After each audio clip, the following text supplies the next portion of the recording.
Hello, everyone, and welcome to New Consciousness Review. I'm Miriam Knight, and I'm delighted to invite our guest today, Don Miguel Ruiz Jr. Don Miguel is a Toltec Nagual, a master of transformation. He is a direct descendant of the Toltecs of the Eagle Knight lineage, and he's the son of Don Miguel Ruiz, the author of the New York Times bestseller, The Four Agreements. He has just come out with a new book called The 5 Levels of Attachment, Toltec Wisdom for a Modern World. His book combines the wisdom of his family's traditions with the knowledge gained from his own personal journey. Along with his family, he leads workshops, retreats, and power journeys around the world. And so it gives me great pleasure to welcome you. Don Miguel, welcome. Oh, thank you so much, Miriam. It's a pleasure and an honor to be on your show. Thank you for having me. Thank you. Tell us what a Toltec is and how are you part of this auspicious lineage? Well, the word Toltec, or the name Toltec, is Nahuatl for the artist. In English would be artist. So in our tradition, we refer to ourselves as Toltec, and mostly because of that definition. I am the artist of my own life. And as a lineage, we come from an oral tradition. And the thing about oral tradition is that usually goes by living memory. So we go as far as my great-great-great-grandfather, Don Ezequiel, actually, my grandmother's grandfather, who lived to be 116 years old. Wow. And yeah, his long life, longevity. So he lived mostly through the 1800s. And you can say that he's an individual who saw the New Spain before it turned into Mexico. So the thing is that when the Spaniards came to Mexico, to Mesoamerica, a lot of the traditions had to go underground because with the Spanish came the Catholicism, but also the Holy Inquisition. Mm-hmm. So the Catholicism did a great job of adapting and merging the existing tradition to its own. Example, the Virgen de Guadalupe is an example of that. But a lot of families had to share their traditions through oral history, which means from generation to generation, they share what they knew and said it in a way that's mostly through stories, through lessons and such. So every family is different. So in my family, I myself, I'm a mestizo, which is a combination of native Mesoamerican as well as Spanish descent, basically European and American. And my father's side of the family comes straight from that lineage. So when my great-grandfather, Don Ezequiel, began to teach during the 1800s, he could only teach through the family and a couple of other people. Then he taught it to his son, Don Leonardo. And Don Leonardo began to teach slightly outside the family, but mostly just inside the family.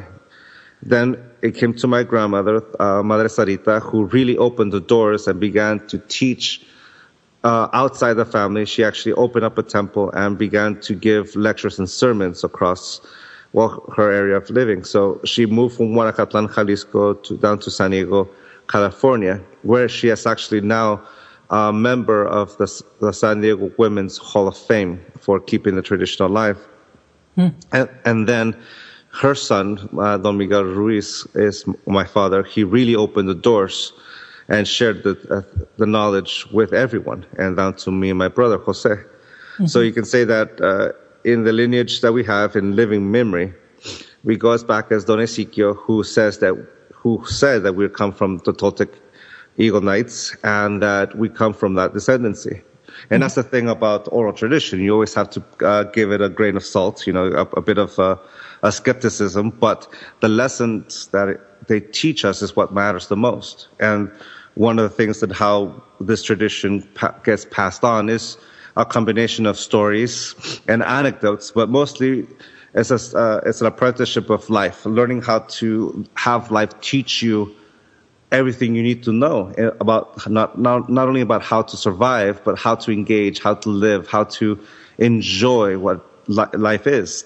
And as we listen to life teach us these lessons, both the good and the bad, the Toltec tradition comes in and allows us to understand it and use it as instruments for our own transformation. So each generation shares it in its own unique way.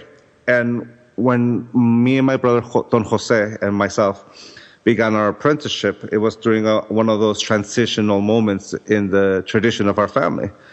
My grandmother, being a faith healer, she taught all of these traditions through sermon and through the action or the ceremonies of faith healing. But when my father came in, him being a neurosurgeon, a surgeon, coming in, combining the two worlds together, he really put it in a language that we could understand, what he referred to as common sense. Something kind of exemplified between two books. One book called Beyond Fear, written by Mary Carol Nelson, about my dad, where he used to teach a lot about Quetzalcoatl, Tezcatlipocatl, and a lot of the symbology that existed within the Toltec tradition. But one of the things my dad noticed is that a lot of people became very fanatical about those symbols, that he began to strip it down to put it in a language that he referred to as common sense. Thus, he wrote a book called The Four Agreements. So that's, during that transition lays my apprenticeship with my family, because from there you can say that I learned the stories of Don Ezequiel and Don Leonardo and Madre Sarita that was passed down. The story of Tezcatlipocatl, for example, the stories of the sleeping giant, and all these beautiful other lessons. But at the same time, I also learned the way my father teaches. An example would be, if we wanted to learn how to swim, he would push us into the pool. Mind you, he's a doctor; he knows how to take care of us. But he pushed us into the pool and let us see and test our own strength. After a while, saying, "Dad, help me! I don't know how to swim." And he says, "Miguel, your head is above water. You're swimming. Your body knows how to swim. Look what you're doing." And after I calmed down, I saw what I was doing. I was doggy paddling, but I was swimming. And I swam like that for a while. And it's a very similar way, in the way he taught me how to give a lecture and speak in front of an audience. He'd have us we'd be going to a lecture, and he'd invite us up to the stage, and we thought we were just going to wave at the audience, and he passes the mic and leaves the stage, leaving me behind. I either had a choice of walking away or opening my mouth. How old were you then? He started doing that when I was like 21, 22. Uh-huh. The pool part was like when I was 8 or 9. But since those days that he used to do that to us, I haven't been able to shut up since. So I'm still teaching. And that's how with that example, it kind of emphasizes how this tradition is taught. There's an emphasis on the lessons, but the important part is grabbing those lessons and applying them in life, because when we apply them in life, it's when those lessons stop being a history lesson and become something practical. And that's the essence of the tradition. The combination of life teaching us how, not only how to live, but how to enjoy, with a combination of using our knowledge, the information we have, as an instrument for our own transformation. And that is the essence of our books, including my own. I certainly resonate totally with that. The books are so accessible and commonsensical that you think you understand them, and yet when you really go into them, you have to contemplate them because they're so profound at the same time. So, tell us about your grandmother, Madre Sarita. She challenged you, and what was her challenge about knowledge? Well, it came during my apprenticeship, the beginning of it.